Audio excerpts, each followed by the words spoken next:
আসসালামু আলাইকুম রহমতুল্লাহি ওয়াবারাকাতুহ। পৃথিবীর মানুষ যাদেরকে কেন্দ্র করে শিরিক করে তারা কিন্তু কোনো খারাপ মানুষ না, ভালো মানুষ। শিরকের উৎপত্তির অন্যতম একটি কারণ আল গুলু ফিস সালেহিন, অর্থাৎ নেককার বান্দাদের, সালেহিন বান্দাদেরকে নিয়ে বাড়াবাড়ি করা, অতিরঞ্জন করা, অতিভক্তি করা, অতি সম্মান করা। এর থেকে কিন্তু শিরকের উৎপত্তি হয়। নূহ আলাইহিস সালামের যুগে শিরকের উৎপত্তি হয়েছে আল্লাহ রাব্বুল আলামিনের 5 জন বিশিষ্ট সালেহিন বান্দাকে কেন্দ্র করে। ওই 5 জন সালেহিন বান্দার নাম কি জানেন আপনারা? যে বলো দেখি তুমি।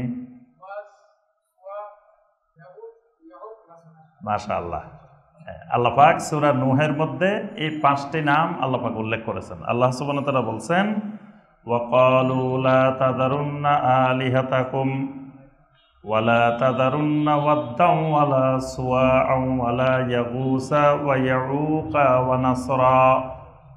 এখানে আল্লাহ পাক 5টা তাদের মাবুদের নাম, দেবতার নাম, মূর্তির নাম উল্লেখ করেছেন।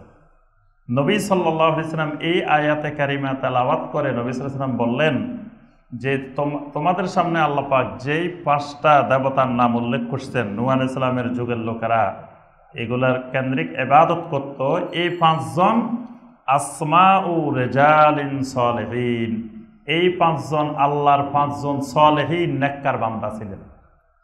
এ ওয়াদ, সুওয়া, ইয়াগুস, ইয়াউক, নাসার, এই 5 জন কিন্তু সালেহিন বান্দা, আল্লাহর নেককার বান্দা। আল্লাহর নেককার বান্দাদের কেন্দ্রিকেই জমিনে শিরকের সূচনা, শিরকের উৎপত্তি। লাত, উজ্জা, মানাত, এগুলার নামও শুনছি না আমরা। এগুলা বাইতুল্লাহর মধ্যে যে 360টা ঢুকছিল মূর্তি, তোর মধ্যে সবচেয়ে প্রধান বড় বড় ছিল হুবাল, লাত, উজ্জা, মানাত। আল্লাহ পাক কোরআনে কারিমের মধ্যে এগুলোর নাম বলছেন, আফারাআইতুমুল লাতা ওয়াল উজ্জা ওয়া মানাতা সালিসাতাল উখরা। আফারাআইতুমুল লাত, তোমরা কি লাতকে দেখেছো, উজ্জাকে দেখেছো, মানাতকে দেখেছো? এই লাত যিনি ছিলেন উনি আল্লাহর এক বিশিষ্ট বান্দা ছিলেন। উনি হাজীদের এত সেবা করতেন, হাজীদেরকে সবচেয়ে উন্নত মানের খাবার এই লাত সরবরাহ করতেন। সুবহানাল্লাহ। তিনি হাজীদেরকে খেজুর দিয়ে যে খাবারগুলো বানানো হয় তার মধ্যে সবচেয়ে সুস্বাদু একটা খাবার আছে, যে না, খেজুরের স্মুথি চেনেন তো? হ্যাঁ, চিনেন আপনারা? এটা জুসের মতো খেজুর দিয়ে বানানো হয়। এটা বিশেষ করে আপনার সৌদি এয়ারলাইন্সে যারা সৌদি আরব যান, তো সৌদি এয়ারলাইন্সের সাধারণ যাত্রীদেরকে খাওয়ায় না, বিজনেস ক্লাসে যারা যায় এদেরকে এই খাবারটা, এই নাস্তাটা দেওয়া হয়। এটা অত্যন্ত সুস্বাদু একটা খাবার, খুবই প্রিয় খাবার, আরবদের কাছে এই খাবারটা খুবই প্রিয় খাবার। তো এই লাত যিনি ছিলেন উনি হাজীদেরকে এইরকম সুস্বাদু উচ্চমানের খাবার খাওয়াইতেন। সুবহানাল্লাহ। আজকের জামানায় বিজনেস ক্লাসের ভিআইপিদেরকে খাওয়ায়, আর ওই জামানায় লাত তার এই আল্লাহর ঘরের হাজীদেরকে, মেহমানদেরকে এইটা দিয়ে মেহমানদারি করত। তাহলে কেমন দিনদার, কেমন সালেহিন বান্দা ছিল। কিন্তু সেই আল্লাহর বান্দাকে কেন্দ্র করে আল্লাহর ঘরে মূর্তি বানিয়ে রেখেছে, লাতের মূর্তি। এবং প্রধানতম মূর্তিগুলোর মধ্যে প্রধানতম শিরকের কেন্দ্রস্থল, শিরকের মার্কাজ বানাইছে লাতকে কেন্দ্র করে। তাহলে বোঝা যায় এইরকম যতগুলো শিরকের কাণ্ড পৃথিবীতে ঘটেছে সবগুলা কাদেরকে কেন্দ্রিক? আল্লাহর সালেহিন বান্দাদের কেন্দ্রিক। কোনো দুষ্ট লোক, শয়তান লোক, খারাপ লোক কেন্দ্রিক শিরকের সূচনা পৃথিবীতে হয় নাই। এখানে আল্লাহ রাব্বুল আলামিন এই 56 নম্বর আয়াতে কারিমায় আল্লাহ পাক শিরকের অসারতা প্রমাণ করার জন্য আল্লাহ পাক বলেন, কুল ইদউল্লাযীনা যাআমতুম মিন দুনিহি ফালা ইয়ামলিকুনা কাশফাদ-দুররি আনকুম ওয়ালা তাহবিলা। কুল, রাসূল আপনি তাদেরকে বলুন, কাদেরকে বলবেন?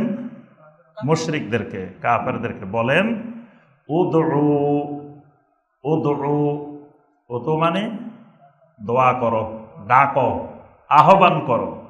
কাদেরকে ডাকবা?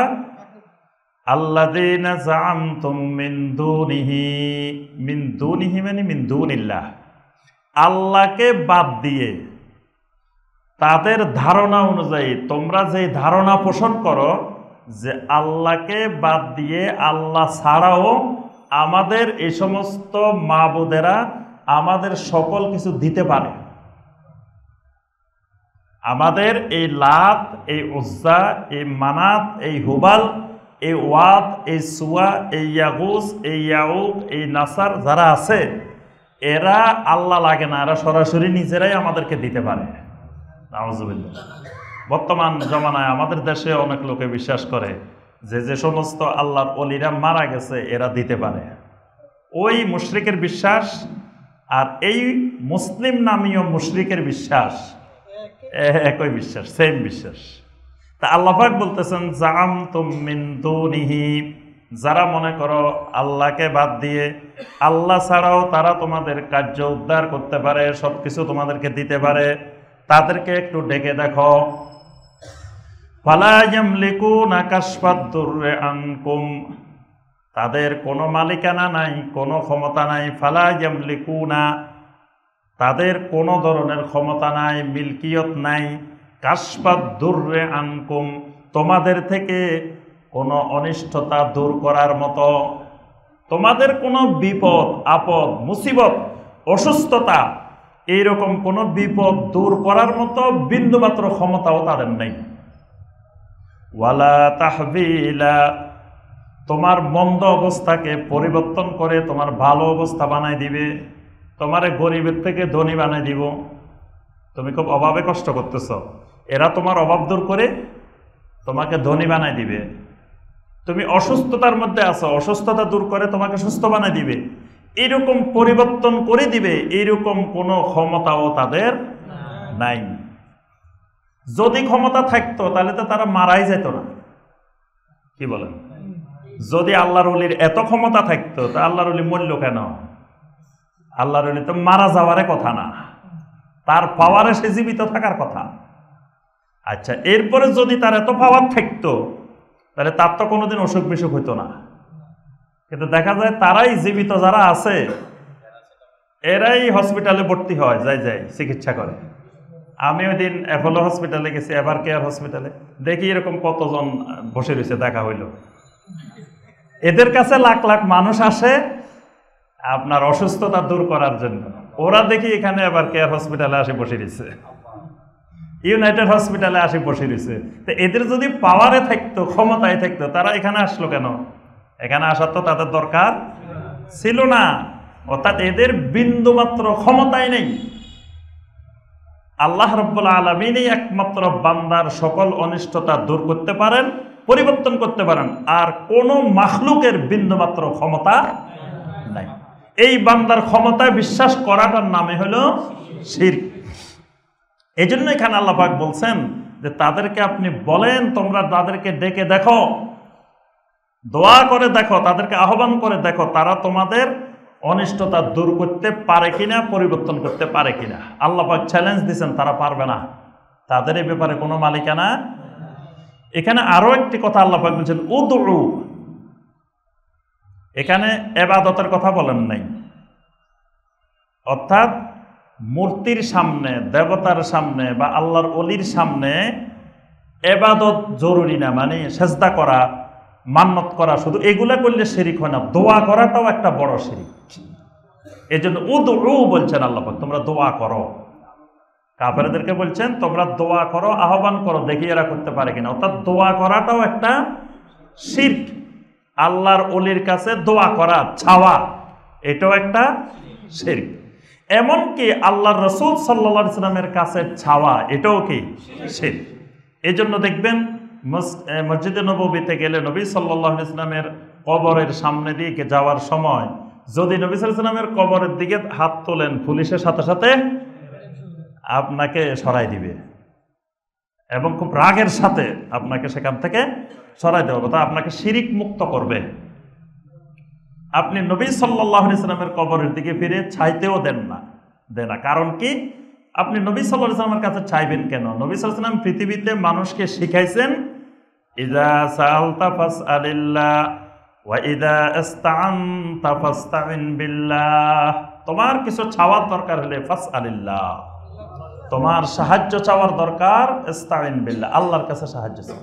এজন্য সেখানে দেখবেন পুলিশ ঘুরে বাইতুল্লাহর দিকে হাত দেখাই দিয়েছে, ওই বাইতুল্লাহর দিকে চাও, আল্লাহর কাছে চাও, নবী সাল্লাল্লাহু আলাইহি ওয়াসাল্লামের কাছে চাওয়া যাবে না। তাহলে যেখানে নবী সাল্লাল্লাহু আলাইহি ওয়াসাল্লামের কাছে চাওয়াটাও শিরক, সেখানে আল্লাহর কোনো বান্দার কাছে চাওয়া যাবে না, শিরক।